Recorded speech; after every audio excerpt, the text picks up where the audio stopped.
Next നമ്മൾ decision ട്രീയിൽ ഒരു റിഗ്രഷൻ പ്രോബ്ലം ചെയ്ത് നോക്കാം. ഡിസിഷൻ ട്രീ അൽഗോരിതം യൂസ് ചെയ്തിട്ട് റിഗ്രഷൻ ചെയ്ത് നോക്കാം. ഡിസിഷൻ ട്രീ അൽഗോരിതത്തിലെ റിഗ്രഷർ നമ്മൾ എന്ത് ചെയ്യണം, ഇനിഷ്യലൈസ് ചെയ്യണം. ഇവിടെ അപ്പൊ ആദ്യം നമുക്ക് വേണ്ടുന്ന ലൈബ്രറീസ് ഇമ്പോർട്ട് ചെയ്യാം.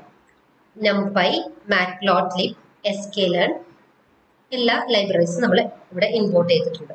ഓക്കെ, ഇതിൽ sklearn.tree ഇമ്പോർട്ട് നേരത്തെ എന്താണ് ഡിസിഷൻ ട്രീ ക്ലാസിഫിക്കേഷൻ പ്രോബ്ലം ചെയ്തപ്പോൾ ഡിസിഷൻ ട്രീ ക്ലാസിഫയർ ആണ് നമ്മൾ ഇമ്പോർട്ട് ചെയ്തത്.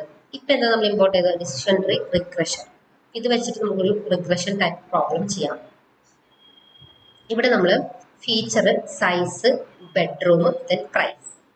ഇവിടെ സൈസും ഫീച്ചറും സൈസും ബെഡ്റൂമും ഫീച്ചേഴ്സ് ആണ്. ഇവിടെ രണ്ട് ഫീച്ചേഴ്സ് മാത്രമേ നമ്മൾ എടുത്തിട്ടുള്ളൂ. ജസ്റ്റ് ഒരു എക്സാമ്പിൾ നമ്മൾ നോക്കുകയാണ്. ഇതിന്റെ പ്രൈസ്, കറസ്പോണ്ടിങ് പ്രൈസ് ഇവിടെ കൊടുത്തിട്ടുണ്ട്. ഓക്കെ, ഇതാണ് നമ്മുടെ ഡാറ്റ സെറ്റ്.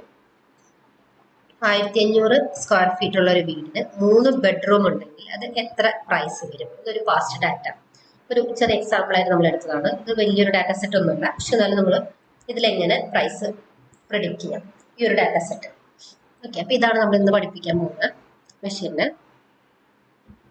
അപ്പൊ ഈ ഒരു ഡാറ്റ സെറ്റ് CSV ഫയൽ ഒന്നുമല്ല, നമ്മൾ ഡയറക്റ്റ് ഒരു അറയിൽ കൊടുക്കുവാണ്, മാനുവലി തന്നെ കൊടുക്കുവാണ്. 1500 സ്ക്വയർ ഫീറ്റ്, 3 ബെഡ്റൂം, അല്ല സോറി 3 റൂംസ് ഉണ്ട്, ബെഡ്റൂംസ് ഉണ്ട്, പിന്നെ ഇത്രയാണ് അതിന്റെ പ്രൈസ് വരുന്നത്. അപ്പൊ 1600 സ്ക്വയർ ഫീറ്റ് ഉള്ള 3 ബെഡ്റൂം ഉള്ള വീടിന് ഇത്രയും പ്രൈസ് എന്ന് പറഞ്ഞിട്ടാണ് നമ്മൾ പഠിപ്പിക്കാൻ പോകുന്നത്. ഓക്കെ, ഇതൊരു അറേ ആയിട്ടാണ് കൊടുത്തിരിക്കുന്നത്.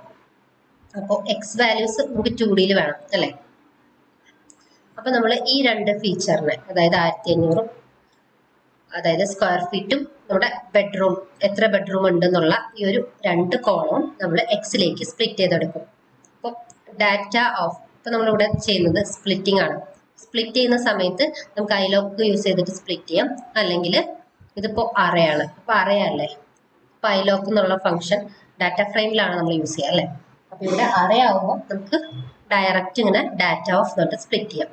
അപ്പോൾ ഐലോക്കിൽ സ്പ്ലിറ്റ് ചെയ്ത പോലെ തന്നെ ഈ ഒരു colon means full row, then 2 column 0, 1, 2 means 0 to 1 വരെയുള്ള കോളം എടുക്കും. അതായത് ഈ ഒരു പ്രൈസ് എന്ന കോളത്തിനെ ഇഗ്നോർ ചെയ്യും. ഓക്കെ, ഇനി വൈയിൽ നമുക്ക് എന്താ വേണ്ടത്, ഈ ഒരു കോളം മാത്രമാണ് വേണ്ടത്, പ്രൈസ് എന്ന കോളം മാത്രമാണ് വേണ്ടത് അല്ലെ. അപ്പൊ ഇതില് ഓരോ റോ, ഇതെല്ലാം ഓരോ റോയാണ് അല്ലെ. ഇതൊരു റോയാണ്, അതുപോലെ ഇതൊരു റോയാണ്, അതുപോലെ ഇതൊരു റോയാണ് അല്ലെ. ഓക്കെ, ഒരു 2 ഡയമെൻഷണൽ അറേയാണ് നമ്മുടെ ഡാറ്റ സെറ്റ്. നമ്മൾ മാനുവലി എൻ്റർ ചെയ്തത് 2 ഡയമെൻഷണൽ അറേയാണ്. ഓക്കെ, ഇവിടെ ഡാറ്റ ഫ്രെയിം ആയിട്ടല്ല, NumPy അറേ ആയിട്ടാണ് നമ്മളിവിടെ ചെയ്യാൻ പോകുന്നത്. അപ്പൊ നമുക്ക് NumPy അറേസ് ആയിട്ടും ഹാൻഡിൽ ചെയ്യാം, ഡാറ്റ ഫ്രെയിം ആയിട്ടും ഹാൻഡിൽ ചെയ്യാം. ഓക്കെ, ഇവിടെ നമ്മൾ എന്താ ഈ ഒരു കോളം മാത്രം വൈയിലേക്ക് സ്പ്ലിറ്റ് ചെയ്തു. ഇനി നമ്മൾ എന്ത് ചെയ്യണം, ഡാറ്റനെ സ്പ്ലിറ്റ് ചെയ്യണം. ഈ ഒരു ഡാറ്റനെ നമുക്ക് ട്രെയിൻ ചെയ്യണം അല്ലെ. ഇവിടെ 30% ആണ് ടെസ്റ്റ് സൈസ് കൊടുത്തിരിക്കുന്നത്. അപ്പോൾ 30% ടെസ്റ്റ് എടുക്കും, ബാക്കിയെല്ലാം ട്രെയിനിങ്ങിനും എടുക്കും. അതിനുശേഷം ഇതൊരു കണ്ടിന്യൂസ് വാല്യൂസ് പ്രഡിക്ഷൻ ആണ് അല്ലെ. പ്രൈസ് ആണ് പ്രിഡിക്റ്റ് ചെയ്യുന്നത്, അതായത് ഒരു എക്സാക്ട് വാല്യൂ ആണ് നമ്മൾ പ്രിഡിക്റ്റ് ചെയ്യുന്നത്, അല്ലാതെ നമ്മൾ യെസ് ഓർ നോ അല്ലെങ്കിൽ ഒരു ക്ലാസ് അതൊന്നല്ല നമ്മൾ പ്രെഡിക്റ്റ് ചെയ്യുന്നത് അല്ലെ. ഒരു നമ്പർ ആണ് പ്രെഡിക്റ്റ് ചെയ്യുന്നത്, അതായത് കണ്ടിന്യൂസ് വാല്യൂസ് ആണ് പ്രഡിക്ഷൻ എന്ന് പറയുന്നത്. അപ്പൊ ഇതൊരു റിഗ്രഷൻ ടൈപ്പ് പ്രോബ്ലം ആണ്. അതുകൊണ്ട് തന്നെ നമ്മൾ ഡിസിഷൻ ട്രീ റിഗ്രഷർ ഇനിഷ്യലൈസ് ചെയ്യും. എന്നിട്ട് ഡിസിഷൻ ട്രീ റിഗ്രഷർ യൂസ് ചെയ്തിട്ട് ഇത് ട്രെയിൻ ചെയ്യും, ഈ ഒരു ഡാറ്റയെ ട്രെയിൻ ചെയ്യും. ഓക്കെ, നമുക്കിത് സ്റ്റാർട്ട് ചെയ്യാം. ആവശ്യമുള്ള ലൈബ്രറീസ് ഇമ്പോർട്ട് ചെയ്തു, നമ്മുടെ ഡാറ്റയെ ലോഡ് ചെയ്തു. നമ്മളിവിടെ മാനുവലി എൻ്റർ ചെയ്ത അറയാണിത്, NumPy അറേ. ഓക്കെ, ഇതാണ് നമ്മുടെ എക്സും വൈയും നമ്മൾ സ്പ്ലിറ്റ് ചെയ്തു, ഈ ഒരു ഡാറ്റയിൽ നിന്ന് സ്പ്ലിറ്റ് ചെയ്തു. അറേനെ എങ്ങനെയാണ് സ്പ്ലിറ്റ് ചെയ്യുന്നത്. Okay, next training, testing, splitting. ഒരു ട്രെയിൻ ടെസ്റ്റ് സ്പ്ലിറ്റ് എന്ന ഫംഗ്ഷൻ യൂസ് ചെയ്തു. ദെൻ മോഡൽ ഇനിഷ്യലൈസ് ചെയ്തു.